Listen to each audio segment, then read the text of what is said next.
In today's video, I'm going to teach you how to change text color on Notion easily and step by step.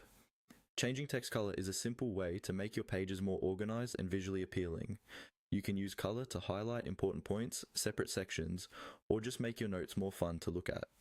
I'll walk you through the process from start to finish, and you can follow along on either the desktop app or the browser version of Notion, since the steps are basically the same. First, open the Notion page where you want to customize your text. Find the text you want to change. This can be in a heading, a paragraph, a list item, or even inside a callout.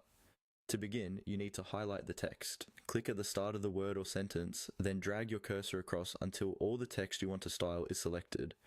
You'll know it's highlighted when it's covered with a light background. Once your text is highlighted, you'll see a small formatting bar appear just above or near the selection. This bar usually shows options like bold, italic, link, and so on. On the right side of this bar, look for the three dots icon. This is the More Options menu. Click on those three dots to open the extended formatting options. A menu will pop up with additional settings. In this menu, look for the option labeled Color.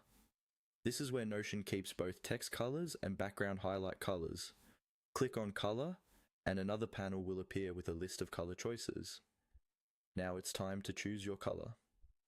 You'll see two sections, one for text color and one for background color. Make sure you're in the text color section if you want to change the color of the letters themselves. Then simply click on the color you want to apply. As soon as you click, the highlighted text will update to that color. Take a moment to check your page and see how it looks. If you change your mind, just highlight the text again, go back to color, and pick a different shade or select the default option to reset it. You can repeat this process for any other text you want to customize, and that's it. You've successfully